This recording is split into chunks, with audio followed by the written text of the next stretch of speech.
Hey there, disruptors. Gip Erskine, Values Driven Coaching, and welcome to day 3 of Stop Losing on Price. I want to start today with something a little unusual. I want to tell you about a time I was embarrassed about a particular business meeting. It wasn't too awkward, it wasn't bad, but it was enough that I still remember it today very, very clearly. These two principals of an elevator company had flown in from Chicago to meet with me. Now, I imagine, you know, it was going to be a typical meeting. I'm in commercial real estate. I know buildings, I know tenants, I know property owners, I know service agreements, budgets, operations, but elevators? Uh, I, uh, I knew almost nothing about elevators beyond the fact that they needed to work reliably, and when they didn't, my phone rang immediately. So these two men came in, sat down, started talking about their company. And within a few minutes, I leaned across the table and said, "I want to work for you." And I have no idea why those words came out of my mouth.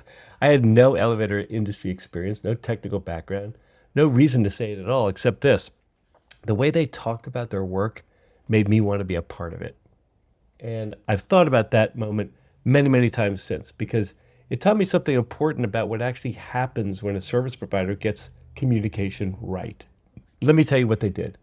The first thing that struck me was that they were employee owned.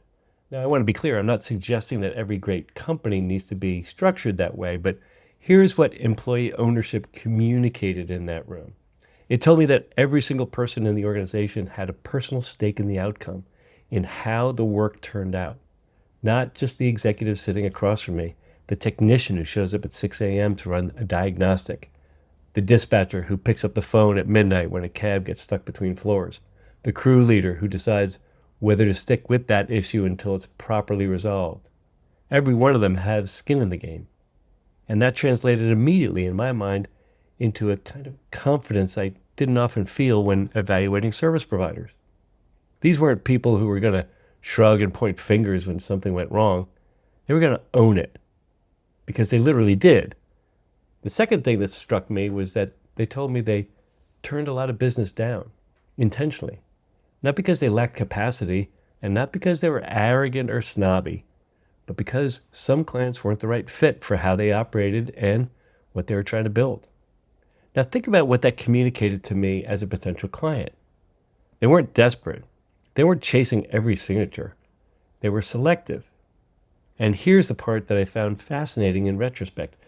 By telling me that they turned business away, by making it clear that they were evaluating me just as much as I was evaluating them, they inadvertently elevated my status. I wasn't just another property manager with a building full of elevators that needed servicing. I was a potential partner they had chosen to pursue. And that's a completely different feeling. And it changed the entire dynamic of the room, but here's what sealed it for me. After all of that, after the ownership structure and the selectivity and their philosophy of service, they started talking about my world. Not their world, mine. Cost per foot, tenant satisfaction, ownership reporting requirements, operational risk and downstream consequences of equipment failure. They used the metrics I used. They spoke in the denominators I use every single day. They didn't make me translate their expertise into language I could work with. They had already done the translation themselves before they ever walked into my office. And I wanted you to feel what that was like from the inside because it's hard to describe unless you've experienced it yourself. It was relief. It was recognition. It was the sensation of sitting across from someone and thinking, they get me. They understand what I care about. They understand what ownership asks of me. They understand what tenants notice. They understand what keeps me up at night. And suddenly the conversation stopped feeling like a sales call. It started feeling like a collaboration, like two men on the same side of the table, even though they were sitting across from each other. And that's the power of speaking someone's language. Not your language, theirs. Now let me contrast that with what I saw far more often, because I want to be fair here. I don't think most service providers default to talking about themselves because they're self-absorbed. I think it's a habit, a well-intentioned defensive reflex. When you walk into a room and you want to establish credibility, when you feel the pressure of being evaluated, when you know that someone is deciding whether or not to trust you with a significant contract, the instinct is to prove that you know your stuff. So you talk about your stuff. You talk about your service, your equipment, your certifications, your process, your years of experience, your portfolio, all of which may be genuinely impressive. But here's the problem. The property manager across from you isn't sitting there wondering whether or not you know your stuff.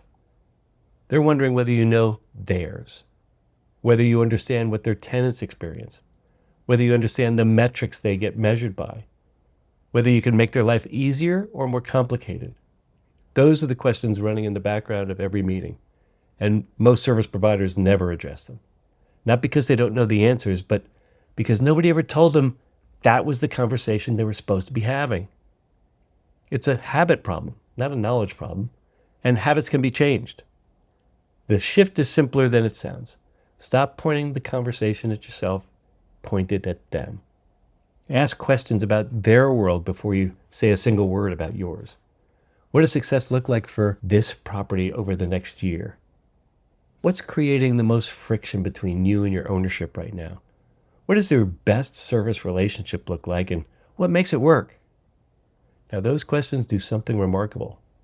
They hand the other person permission to tell you exactly what they care about in their words, with their own metrics, using their own language. And then, when it's your turn to speak, you speak it back to them, not as manipulation, but as a genuine reflection of what you heard. And based upon what you just shared, here's our approach that connects to that outcome. That's it. That's the whole framework. And when you do it well, when you've genuinely listened and genuinely connected, the conversation stops being about your services. It becomes about their future. And that's a conversation worth having. Here's your challenge for today. Before your next client meeting or prospect conversation, write down 3 questions that have nothing to do with your services. Nothing. 3 questions about their world, their priorities, their pressures, their definition of a great outcome. And then ask them. And then listen. Just stop talking and listen. Really listen to what comes back. Because inside those answers, that's the language of value. The exact words and metrics and concerns that'll make your next proposal land completely differently than the last one. Tomorrow we're going to talk about what happens after the conversation. Because even when you said all the right things, buyers still need something more before they can confidently choose you.